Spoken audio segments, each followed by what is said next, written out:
Hey, everybody, Joe Joseph here with another TheDailySheeple.com daily news brief. I'm going to start off with CBS Boston coming out with a story. FBI warns of Thanksgiving terror potential, although Walsh says no specific threat to Boston. Very interesting that we're seeing Thanksgiving terror potential. Let me tell you why. If you remember about a month ago, right before the first of the month, a friend of mine, a good source, came out and said that, look, I've got some intel that says they're going to do some exercises, Homeland Security, active duty military, reservist military, and FEMA at these mock cities all across America, preparing for 3 types of events. AROL is the acronym number 1. No rule of law. And in that scenario, it is total and complete chaos, and they're supposed to rein it in, right? Then they train for AROL, which is limited rule of law. And in that situation, they've kind of established it. It's a martial law scenario type of thing, but it's in transition of a martial law scenario. And then there's AROL, which is full-blown martial law. But that new acronym stands for Authoritarian Rule of Law, because martial law has been so used and abused now that they can't use it anymore. So AROL is the new acronym for it. And this is what they've been training for now in these mock cities across America. This is what they've been training for over the last couple of years whenever you see them flying their black helicopters in Minneapolis and Hartford and St. Louis and Miami, down in Galveston, all across America, doing their drills in the cities. That's what that's for. And you have to understand this, folks. Everybody says, well, how can they possibly do that? I mean, they just don't have enough people. Oh, yes, they do. They have plenty of people to do that because it doesn't take much to lock a city down. And that's all you really have to do. You just lock the population centers down. And if you can lock the population centers down, you just starve people out. That's what happens. And eventually they'll start killing each other and or, they'll be willing slaves and go right to the FEMA camps. So you have to wonder, because what they said was that this is something that, what my source said was, this is something that could go live within 30 days. And of course, the best time to do it would be Thanksgiving. Why? Because everybody's distracted, everybody's partying, everybody's at the table with family doing their thing. What better time to do it than that, when the sheeple are asleep? And most people have been lulled to sleep with the election, or selection, I should say, of President Trump. What we've got here, folks, is a setup, at least in my eyes, or the potential for. And it's something that we have to be wary of. Not something fearful of, but wary of. And ever vigilant. Keep a close eye on everything, because you just don't know what could happen. There are a lot of things out there that have happened that didn't exactly go the globalist way according to the way that we understand it. However, maybe it did. I don't know. But if they are pissed, then it wouldn't surprise me at all if something went down during the month of November. And what better time for that to happen than Thanksgiving? Just seems to me to be perfect. But it says this. This is according to CBS Boston. It says it specifically warns of homegrown terrorists. The FBI alert. Potential targets: shopping malls, special events, crowded venues, locations in Washington, D.C. and Virginia described as target-rich zones. ISIS's magazine called New York City's Macy's Parade an excellent target. And, of course, we have Black Friday, the running of the Sheeple. What better time? As if that's not a terrorist event in and of itself. I mean, come on. People beating the crap out of each other over a $5 toaster. But why not add some other crap in there as well? I'm just saying. I mean, heck, it's my Super Bowl every year.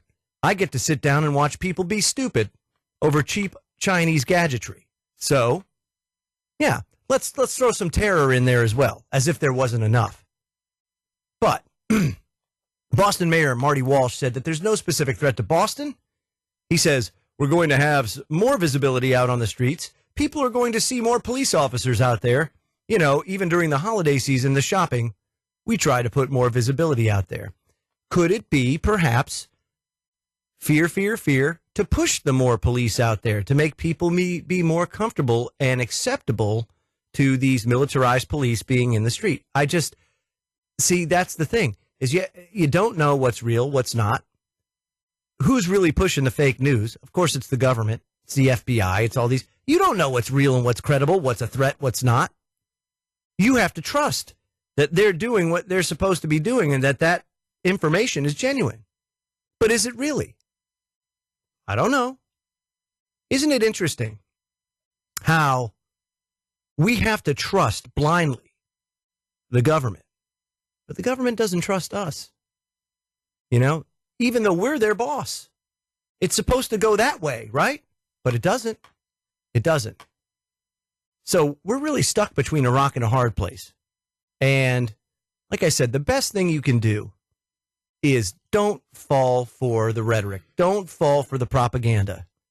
Be a critical, free thinker and assess the situation for yourself and ensure that you have the ability to take care of your family during any sort of catastrophe, whether it be a terrorist event or perhaps a weather event or perhaps a catastrophe like an earthquake or something like that. Have your ducks in a row. It's the best thing you can do, and certainly don't fear. Now, interestingly enough, talking about terrorist attacks, there was a mysterious Navy plane, they say, conducting secret electronic command and control drills over Denver. SHTFplan.com asked the question, why? And it says, it seems that the U.S. military is geared up for a permanent cyber war with the people in various governments of this globe. Though tensions with Russia may have been temporarily alleviated with the election of Donald Trump, who has signaled for peace with Putin, the long game is much more complicated. With new powers in Washington taking shape in the next administration, one faction in government was quietly, subtly parading its power. The continuity of government contingent of the shadow government will not be taken out of power by any mere election. And no matter what decisions Trump makes, and no matter what inflammatory remark he may make, there are those who will still have their finger on the button. And that means a tremendous amount of power. So residents in Denver, of course, were presented with a mysterious white plane that flew in a racetrack pattern for more than an hour above the city before it landed at Tinker Air Force Base in Oklahoma, where the aircraft, what the Navy has now disclosed as an E-6B, is housed. And so what we know is it's a doomsday plane. Iron 99 is what it's called. Now, interestingly enough, it flew circles over Denver. Why do you think it might have flown circles over Denver? Perhaps because Denver Airport and what lies underneath it is where you have your major continuity of government facility, where I'm sure all of our non-representing representatives and everybody that thinks they're very important are going to go in the event of a catastrophe. And there are also high-speed rails underground that connect all of these bases and all of that as it stands right now. They were built a long time ago to shuttle nuclear weapons from one place to the other, that after the interstate highways were built. So they built the interstate highways with the specific purpose of being able to transport weapons from one place to the other. And as soon as they finished that, they went underground. And we have secret underground military bases all over the country that these high-speed rails connect. So it's not a coincidence that this thing flew circles around Denver, because that's a major military installation and a major continuity of government location. Now, given that the E-6B deals with command control communications, as well as electronic surveillance and communications with nuclear submarines and other assets that could launch nuclear war, one could assume that the major mission is a rehearsal to take charge of the nation, its vital weapons, and resources in the event of a catastrophe or an emergency or a breakdown in order or disabling of power structures in Washington. And now we have this talk of terror attacks on Thanksgiving. It's very interesting. Very interesting. So this is the true face of the ruling elite. It's the system they maintain. And anything below this threshold is anything is not truly in charge. You see, this is what democracy really looks like when you strip away the silly game of voting for candidates and campaigns. This is the military-industrial complex that Eisenhower warned us about. And they're not going to give it up. It's really that simple. And Donald Trump is not going to change things like you think he's gonna. Everybody out there on the Trump train, I got to tell you, I've said it since the beginning. I've never been a Trump supporter. I've never been a Hillary supporter. I've never been a supporter of the broken system. Why? Because it is a selection process. It has nothing to do with your choice. It's a strict illusion. The illusion of choice is there. George Carlin said it best. Even Mark Twain. Mark Twain said it too. If voting actually made a difference, it would be illegal. That's what he said. And so here's some evidence. First, New York Times. Well, this is New York Times. It says Donald Trump is choosing his cabinet. Here's the latest short list. And before I get into that, of course, Mike Pence, his vice president-elect, is running the show, doing all the selecting and giving him all his choices, right? And Mike Pence is on the record saying, well, when I'm vice president, I want to do it like Dick Cheney because he did it right. Just think about that and let that sink in for a moment. When you're talking about Darth Cheney as being a good guy, a leader that you want to follow in the footsteps of, that is chilling, if not outright sickening. So here's some updates. First of all, you've got, for CIA director, a guy by the name of Mike Pompeo. He's a representative from Kansas and a former Army officer, and he's a member of the House Intelligence Committee, and he's a sharp critic of Hillary Clinton during the whole Benghazi investigation. And so the new CIA director will have to decide this, according to the New York Times, whether to undo a CIA modernization plan put into place by Director John O. Brennan, and how to proceed if the president-elect orders a resumption of harsh interrogation tactics, which critics have described as torture for terrorism suspects. I think they do it anyway. That doesn't really matter. But let me go to Activist Post for a minute. Because Activist Post did a piece about Pompeo and calling it a bad move. This is John Rappaport. Now, John Rappaport writes, in April 2014, Pompeo introduced the bill that would become the DARK Act, banning states from passing laws mandating GMO labels on food. Instead, the DARK Act introduced very weak and confusing federal GMO labels. Few people will pay attention to them or even realize they're there. And I'm sure Monsanto execs are popping champagne corks right now. Quote, hey, remember Mike Pompeo? Can you believe it? He's the new director of the CIA. If we need any extra helping hand taking over the world's food supply, why, we can call on old Mike. Now, Mike is a heavy supporter of the NSA surveillance programs. Quote, Congress should pass a law reestablishing collection of all metadata and combining it with publicly available financial and lifestyle information into a comprehensible, searchable database. Legal and bureaucratic impediments to surveillance should be removed. Interesting. And here's what Mike had to say about Edward Snowden, folks. He said he should be brought back from Russia and given due process, and I think the proper outcome would be for him to be given the death sentence. Very bad move indeed. But this is my point.